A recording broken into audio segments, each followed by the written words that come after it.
Bonjour et bienvenue dans T'inquiète, je gère. Comment bâtir son offre, c'est-à-dire définir le produit ou le service à vendre? C'est une question délicate à laquelle se confronte tout porteur de projet. Eh bien, pour vous aider à y répondre, T'inquiète, je gère a le plaisir d'accueillir Arthur Thénault, le cofondateur de Tierra Latina. Arthur, bonjour. Bonjour Jérôme. Pour commencer, quelle est l'activité de Tierra Latina? Alors, Tierra Latina organise des voyages sur mesure chez l'habitant en Amérique du Sud. L'idée est de développer à la fois une offre qui nous permet de vivre comme les locaux, de découvrir les pays et de découvrir, bien entendu, la culture sud-américaine. Donc l'offre est claire, bien définie, un séjour sur mesure en Amérique latine, Voilà. Chez l'habitant. Alors comment vous avez bâti cette offre, comment vous l'avez définie aussi clairement? Dans un premier temps, avec Tierra Latina, on a créé une offre sur mesure en Amérique du Sud. Et dans un deuxième temps, on s'est spécialisé. Pour créer notre offre, on a d'abord fait une étude de ce que proposait la concurrence.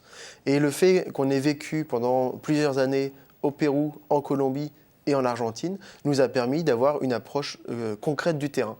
Et après, on a réussi à faire matcher la demande des voyageurs et nos envies de voyage. Et alors, en observant ce que faisait la concurrence, la conclusion, ça a été quoi? Ça a été de se dire, il y a des manques, il n'y a pas de voyage sur mesure, et nous, c'est ce qu'on va faire. Ou vous avez dit, tiens, ils le font, ça a l'air de marcher, et on va venir les titiller sur ce secteur-là. Alors non, on n'a pas été aussi prétentieux que ça. On s'est rendu compte qu'il y avait une offre et une demande pour le voyage sur mesure, mais qu'il n'y avait pas cette partie chez l'habitant. Et donc nous, on s'est appliqué à intégrer le chez l'habitant et les populations locales dans les voyages pour vraiment créer une relation à la fois pour le voyageur et aussi pour l'hôte qui voyage à travers son voyageur.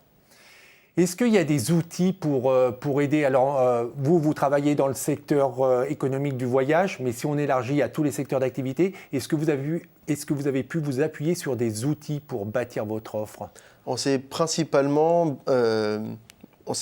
appuyé sur un cahier des charges qui est en relation avec ce qu'on peut faire en France sur le tourisme chez l'habitant, dans le monde rural.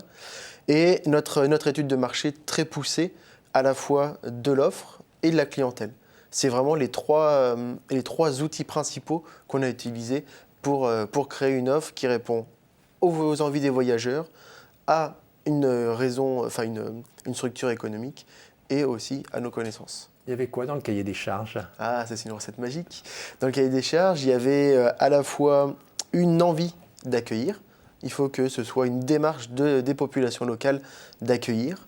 Un certain niveau de confort, même si on sait qu'on va chez l'habitant, on attend quand même un petit peu de chauffage, des lits propres, des repas.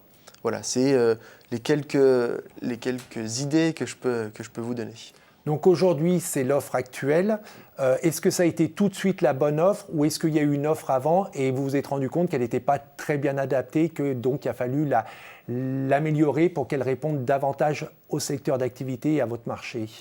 Au début, on a créé une offre un petit peu trop rapide qui ressemblait beaucoup trop à ce qu'on pouvait trouver sur le marché actuel. Et donc, on a resserré notre offre, on l'a reconcentrée sur l'Argentine et ses pays limitrophes et en mettant davantage l'accent sur les rencontres. Est-ce que vous avez été aidé pour bâtir votre offre? Oui, on a bénéficié donc de notre enseignement dans le supérieur, en formation en tourisme. On a été accompagné par les CCI. Les chambres de commerce et d'industrie. Voilà, tout à fait.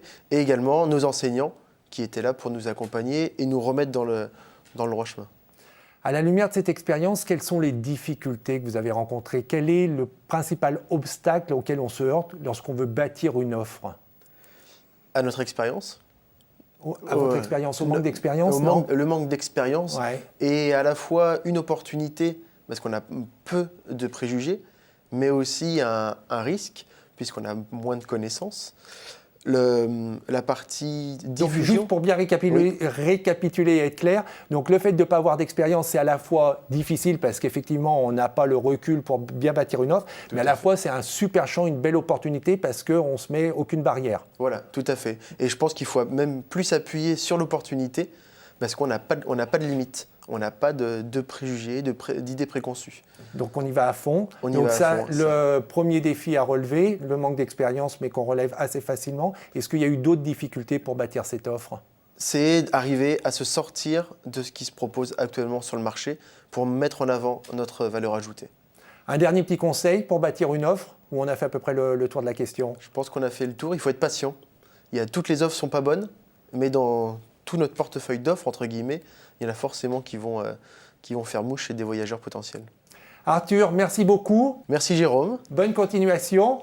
Et merci à vous aussi. Et pour ceux qui voudraient en savoir plus sur votre activité, il y a un site internet, c'est www.tierra-latina.com. Pour revoir cette émission, c'est demain.fr. Pour bénéficier d'expertise justement pour bâtir votre offre, par exemple, vous allez tout de suite sur kangae.fr. On se retrouve la semaine prochaine, mais en attendant... T'inquiète, je gère.